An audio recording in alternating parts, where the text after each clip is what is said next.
Bonjour, bienvenue, welcome guys. Dans cette nouvelle vidéo, les amis, on se retrouve pour faire le débrief de la plus grande affiche de ce début d'Euro. Une affiche qui oppose deux grandes nations du football, le tenant du titre, l'Italie, à l'Espagne. En termes de jeu, on s'est régalé.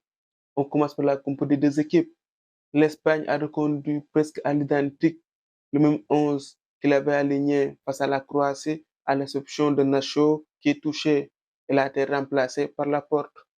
On retrouve les Unai Simon, Dani Carvajal, Rodri, Fabien Ruiz, Pedri, devant Morata, Nico Williams et Lamine Yamal. Du côté de l'Italie, on a reconduit le même 11. On retrouve les Donnarumma, Jorginho, Barella et consorts. Le match a commencé très fort avec l'Espagne qui a donné tout de suite le tempo. L'Espagne a su très tôt dans ce match se procurer des situations dangereuses. Dès la deuxième minute, Nico Williams arrive à trouver Pedri qui place une tête qui est détournée par Donnarumma. Quelques minutes après, il y a eu la très belle frappe de Fabien Ruiz qui également a été détournée par Donnarumma. Dans ce match, il n'y a pas eu de surprise. On s'attendait à voir l'Espagne avoir la possession. Dans ce match, l'Espagne a tenu le ballon. Mais ce n'était pas une possession où l'Espagne jouait à la baballe. Cette Espagne est différente de l'Espagne des dernières années, où l'Espagne avait le ballon, mais on avait l'impression que ça ronronnait. L'Espagne, cette année, a un jeu plus direct. Sur les couloirs, ils ont des joueurs percutants, à l'image de Nico Williams et de Lamine Yamal. Nico Williams a réalisé un très grand match. Il a donné le tournis à Di Lorenzo. Sur son couloir, il a sans cesse provoqué. Par moment, il ne faisait pas toujours les bons choix. Il se faisait rattraper par un deuxième ou troisième défenseur. Mais chaque fois, il arrivait à éliminer son adversaire direct. Dans ce match, l'Espagne a mis du rythme. Le milieu italien n'a presque pas existé dans ce match. Les Espagnols ont été supérieurs. Sur le plan technique, ils ont été au-dessus. L'Espagne a un milieu très complémentaire avec Rodri, Fabien Ruiz et Pedri. Rodri qui est la tour de contrôle, Fabien Ruiz qui, à l'image de Rabiot, ce type de joueur longiligne qui est capable d'avancer avec le ballon, et Pedri qui fait le lien entre l'attaque et le milieu. C'est un milieu vraiment complémentaire. Le milieu italien composé de Jorginho, Barella, Fratesi n'a pas existé. L'attaque non plus n'a pas existé. Dans le premier acte, l'Italie n'a pas eu de tir cadré. Le premier tir de l'Italie dans ce match vient de Chiesa dans le temps additionnel de la première mi-temps. Alors, en regardant les stats, on se dit que l'Italie a refusé le jeu, mais les amis, l'Italie n'a pas refusé le jeu. L'Italie a essayé tant bien que mal de jouer, mais ils sont tombés sur plus fort. Ils ont été dominés dans tous les aspects.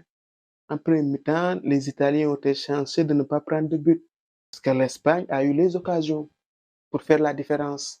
Ça se voyait que cette équipe italienne commençait à prendre l'eau.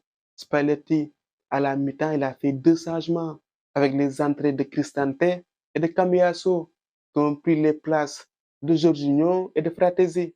Ces changements n'ont pas pu empêcher le but de l'Espagne. La deuxième mi-temps a commencé comme la première, avec l'Espagne qui a mis la pression sur l'Italie. Sur une énième accélération de Nico Williams, Calafiori marque contre son camp. Vous me direz peut-être que c'est chanceux, mais les amis, la chance, ça se provoque.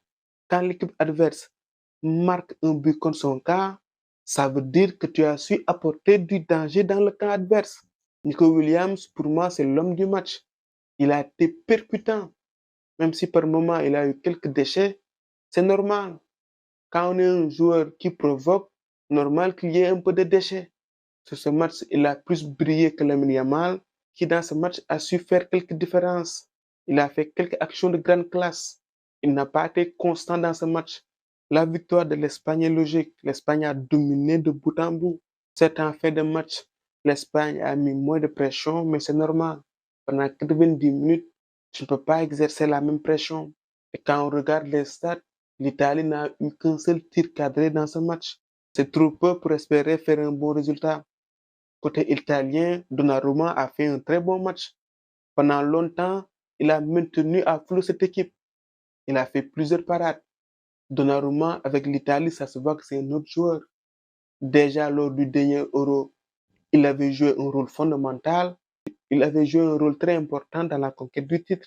Et les gars, le match de Fabien Ruiz, j'ai l'impression de retrouver le Fabien Ruiz de Naples. Il a fait un grand match. L'Espagne, avec cette victoire, conforte sa place de leader avec 6 points.